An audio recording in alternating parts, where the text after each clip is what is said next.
O desejado de todas as nações. Capítulo 35.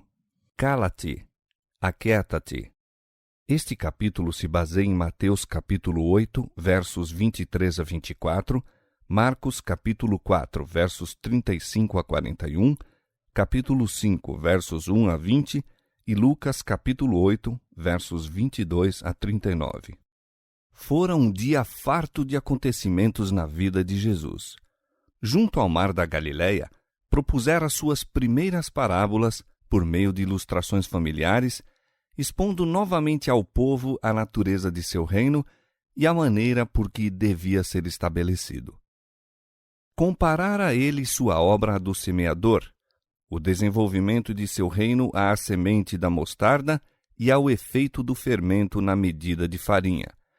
A grande separação final dos justos e os ímpios descrevera-a nas parábolas do trigo e do joio e da rede de pescar.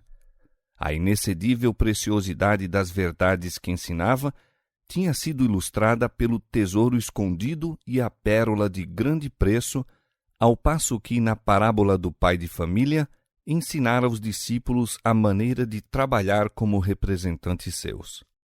Todo dia estivera ele ensinando e curando, e ao baixar a tarde, ainda as multidões se achavam aglomeradas ao seu redor. Ajudara dia a dia essas massas, mal se detendo para tomar alimento ou ter algum repouso. A crítica perversa e as calúnias com que os fariseus constantemente o perseguiam tornava-lhe o trabalho muito mais árduo e fatigante, e agora, o fim do dia o encontrava tão extenuado que decidiu buscar refúgio em algum lugar solitário do outro lado do lago. A costa oriental de Genezaré não era desabitada, pois havia aldeias aqui e ali à margem do lago. Era, no entanto, uma desolada região em confronto com a parte ocidental. A população aí era mais de pagãos que de judeus e tinha pouca comunicação com a Galileia.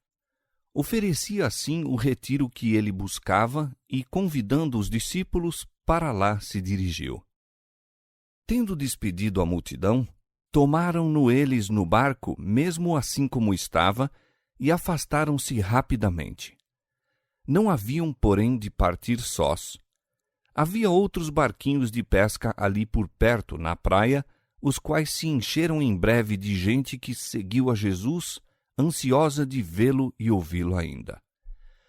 O Salvador desafogou-se, enfim, do aperto da multidão e, vencido pela fadiga e a fome, deitou-se na popa do barco, adormecendo em seguida. A tarde fora calma e aprazível, e espalhava-se por todo o lago a tranquilidade. De súbito, porém, sombrias nuvens cobriram o céu, o vento soprou rijo das gargantas das montanhas sobre a costa oriental, rebentando sobre o lago violenta tempestade. Pusera-se o sol, e a escuridão da noite baixou por sobre o tormentoso mar.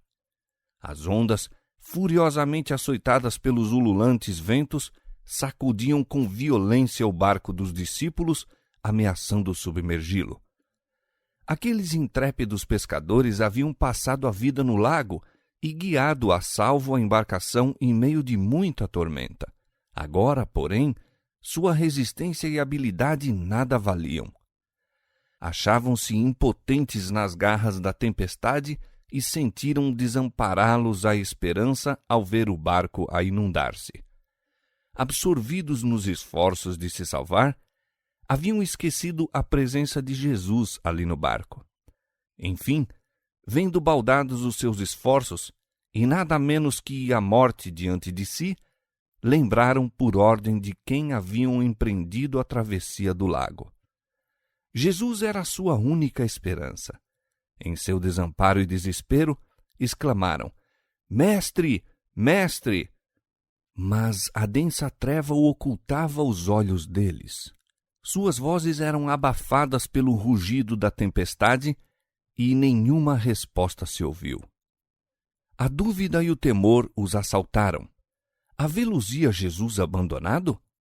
Seria aquele que vencera a enfermidade e os demônios, e até mesmo a morte, impotente para ajudar os discípulos?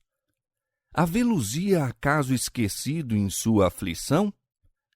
E chamaram novamente, mas nenhuma resposta, a não ser o irado uivar do vento. Eis que o barco já vai a sossobrar. Um momento, e parece que serão tragados pelas revoltosas águas. De repente, o clarão de um relâmpago penetra as trevas e vêem Jesus adormecido, imperturbado pelo tumulto. Surpreendidos, exclamaram em desespero: Mestre, não se te dá que pereçamos? Como pode ele repousar assim tão serenamente enquanto se encontram em perigo lutando contra a morte? Seus gritos despertam Jesus. Ao vê-lo à luz de um relâmpago, notam-lhe no rosto uma celeste paz. Leem-lhe no olhar o esquecimento de si mesmo, um terno amor, e corações voltados para ele exclamam: Senhor, salva-nos que perecemos. Nunca soltou uma alma aquele brado em vão. Ao empunharem os discípulos os remos, tentando um derradeiro esforço, ergue-se Jesus. Está no meio dos discípulos, enquanto a tempestade ruge, as ondas rebentam por sobre eles e o relâmpago vem iluminar-lhe o semblante. Ergue a mão, tantas vezes ocupada em atos de misericórdia, e diz ao irado mar: Cala-te, aquieta-te, cessa a tormenta. As ondas entram em repouso, as nuvens dispersaram-se e fugem as estrelas. O barco descansa sobre o mar sereno. Volvendo-se então para os discípulos, Jesus pergunta magoado: Por que sois tão tímidos? Ainda não tendes fé? Os discípulos emudeceram. Nem mesmo Pedro tentou exprimir o assombro que lhe enchia o coração. Os barcos que partiram em seguimento de Jesus achavam-se no mesmo perigo que o dos discípulos. Terror e desespero apoderaram-se dos tripulantes. A ordem de Jesus, porém, trouxera quietação à cena de tumulto.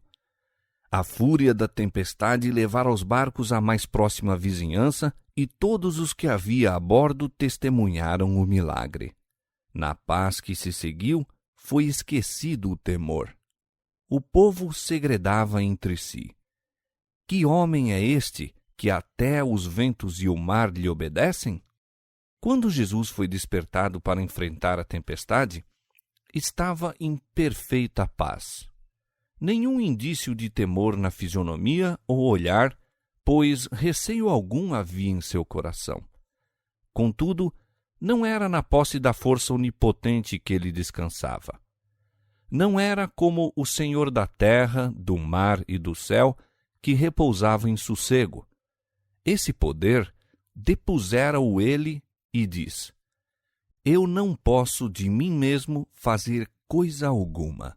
João capítulo 5, verso 30. Confiava no poder de seu Pai. Foi pela fé, no amor e cuidado de Deus, que Jesus repousou, e o poder que impôs silêncio à tempestade foi o poder de Deus. Como Jesus descansou pela fé no cuidado do Pai, assim devemos repousar no de nosso Salvador. Houvessem os discípulos confiado nele, e ter-se-iam conservado calmos. Seu temor, no tempo do perigo, revelava-lhes a incredulidade. Em seu esforço para se salvarem a si mesmos, esqueceram a Jesus. E foi apenas quando, desesperando de si mesmos, se voltaram para ele que os pôde socorrer. Quantas vezes se repete em nós a experiência dos discípulos? Quando as tempestades das tentações se levantam e fuzilam os terríveis relâmpagos e as ondas se avolumam por sobre nossa cabeça, sozinhos combatemos contra a tormenta, esquecendo-nos de que existe alguém que nos pode valer. Confiamos em nossa própria força até que nos foge a esperança e vemo-nos prestes a perecer. Lembramo-nos então de Jesus, e se o invocarmos para nos salvar, não o faremos em vão. embora nos reprove magoado a incredulidade e a confiança em nós mesmos, nunca deixa de nos conceder o auxílio de que necessitamos. Seja em terra ou no mar, se temos no coração o Salvador, nada há a temer. A fé viva no Redentor serena o mar da vida, e ele nos guardará do perigo pela maneira que sabe ser a melhor. Outra lição espiritual há neste milagre da apaziguação da tempestade. A vida de todo homem testifica da veracidade das palavras da Escritura. Os ímpios são como o mar bravo, que se não pode aquietar. Os ímpios, diz o meu Deus, não têm paz. Isaías 57, versos 20 e 21.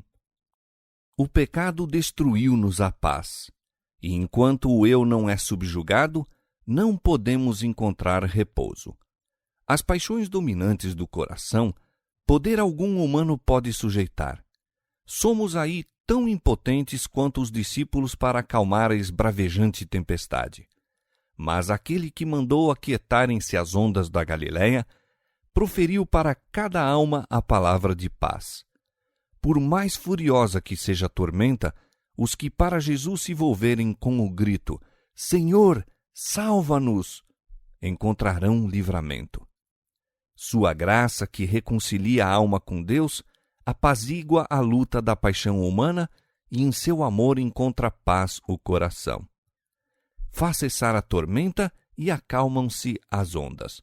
Então se alegram com a bonança, e ele assim os leva ao porto desejado. Salmo 107, versos 29 e 30. Sendo, pois, justificados pela fé, temos paz com Deus por nosso Senhor Jesus Cristo. E o efeito da justiça será paz, e a operação da justiça, repouso e segurança para sempre. Romanos 5, 1 e Isaías 32, 17. De manhã cedo, o Salvador e seus companheiros chegaram à praia e a luz do sol nascente banhava a terra como bênção de paz. Mas assim que pisaram a terra, deparou-se-lhes uma cena ainda mais terrível que a fúria da tempestade. De um lugar oculto, entre os sepulcros, 2 loucos avançaram sobre eles como se os quisessem despedaçar. Pendiam-lhes pedaços de cadeias que haviam partido para fugir à prisão. Tinham a carne dilacerada e sangrando nos lugares em que se haviam ferido com pedras agudas. Brilhavam-lhe os olhos por entre os longos e emaranhados cabelos, como que se apagara neles a própria semelhança humana pela presença dos demônios que os possuíam, parecendo mais feras que criaturas humanas. Os discípulos e seus companheiros fugiram aterrorizados. Notaram, porém, depois, que Jesus não se achava com eles e voltaram em sua procura. Encontrava-se onde o tinham deixado. Aquele que apaziguara a tempestade, que enfrentara anteriormente a Satanás vencendo-o, não fugiu em presença desses demônios. Quando os homens, rangendo os dentes e espumando, dele se aproximaram, Jesus ergueu a mão que acenara às ondas impondo silêncio, e os homens não se puderam aproximar mais. Quedaram furiosos, mas impotentes diante dele. Ordenou com autoridade aos espíritos imundos que saíssem deles. Suas palavras penetraram no espírito entenebrecido dos desventurados. Percebiam fracamente estar ali alguém capaz de salvá-los dos demônios atormentadores. Caíram aos pés do Salvador para o adorar, mas ao abrirem-se-lhes os lábios para suplicar-lhe a misericórdia, os demônios falaram por eles, gritando fortemente: Que tenho eu contigo, Jesus, Filho do Deus Altíssimo? Peço-te que não me atormentes. Jesus indagou: Qual é o teu nome? E a resposta foi: Legião é o meu nome, porque somos muitos. Servindo-se dos atormentados homens como meio de comunicação, rogaram a Jesus que os não enviasse para longe daquela região. Sobre uma montanha não muito distante, pastava grande manada de porcos. Os demônios pediram que se lhes permitisse entrar nos mesmos, e Jesus o consentiu. Da manada subitamente se apoderou o pânico. Precipitaram-se loucamente penhasco abaixo e, incapaz de se deterem ao chegar à praia, imergiram no mar, ali perecendo. Enquanto isso, maravilhosa mudança se operara nos possessos. Fizera-se-lhes luz no cérebro. Brilharam-lhes os olhos de inteligência. A fisionomia, por tanto tempo mudada à semelhança de Satanás, tornara-se repentinamente branda, tranquilas as ensanguentadas mãos, e louvaram alegremente a Deus por sua libertação. Dos penhascos, os guardadores dos porcos tudo presenciaram e correram a contá-lo aos patrões e a todo o povo. Surpreendida e atemorizada, afluía toda a população ao encontro de Jesus. Os 2 possessos haviam sido o terror da região. Ninguém se sentia seguro ao passar por onde estavam, pois avançavam em cima de todo viajante com fúria de demônios. Agora, esses homens achavam-se vestidos e em perfeito juízo, sentados juntos de Jesus, ouvindo-lhe as palavras e glorificando o nome daquele que os curara. Mas o povo que testemunhou essa admirável cena não se regozijou. A perda dos porcos afigurava-se-lhes maior importância que a libertação desses cativos de Satanás. Fora por misericórdia para com os donos desses animais que Jesus permitira lhes sobreviesse o prejuízo. Achavam-se absorvidos em coisas terrestres e não se importavam com os grandes interesses da vida espiritual. Cristo desejava quebrar o encanto da indiferença egoísta a fim de lhe poderem aceitar a graça. Mas o desgosto e a indignação pela perda temporal cegou-os à misericórdia do Salvador. A manifestação do poder sobrenatural despertou as superstições do povo, excitando-lhes os temores. Novas calamidades seguir-se-iam se conservassem entre si esse estranho. Suspeitaram de ruína econômica e decidiram livrar-se de sua presença. Os que atravessaram o lago com Jesus contaram tudo quanto sucedera na noite anterior, seu perigo na tempestade e de como o vento e o mar se haviam aquietado. Suas palavras, porém, não produziram efeito. Aterrorizado, o povo aglomerava-se em volta de Jesus, pedindo-lhe que se afastasse deles, e acedeu, tomando imediatamente o barco para a outra margem. O povo de Gergesa tinha diante de si o vivo testemunho do poder e misericórdia de Cristo. Viam os homens a quem fora restituída a razão, mas atemorizavam-se tanto com o risco para seus interesses terrestres, que aquele que vencera perante seus olhos o príncipe das trevas foi tratado como intruso e o dom do céu despedido de suas portas. Não temos a oportunidade de nos desviar da pessoa de Cristo, como aconteceu aos gergesenos. Há, porém, ainda muitos que lhe recusam obedecer à palavra, por isso que a obediência representaria o sacrifício de algum interesse mundano. Para que sua presença não ocasione perda pecuniária, rejeitam-lhe muitos a graça e afugentam de si o seu espírito. Muito diverso, todavia, foi o sentimento dos restabelecidos endemoniados. Desejavam a companhia de seu libertador. Em sua presença, sentiam-se seguros contra os demônios que lhes haviam atormentado a existência e arruinado a varonilidade. Quando Jesus ia para tomar o barco, mantiveram-se bem perto dele, ajoelharam-se-lhe aos pés e rogaram que os deixasse estar sempre ao seu lado, para que sempre o pudessem ouvir. Mas Jesus lhes mandou que fossem para casa e contassem quão grandes coisas o Senhor fizera por eles. Ali estava para eles uma obra a realizar, ir para um lar pagão e contar as bênçãos que haviam recebido de Jesus. Foi-lhes duro separar-se do Salvador. Grandes dificuldades os rodeariam, por certo, no convívio com seus patrícios pagãos, e seu longo isolamento da sociedade parecia torná-los inaptos para a obra que ele lhes indicara. Mas assim que Jesus lhes apontou o dever, prontificaram-se a cumpri-lo.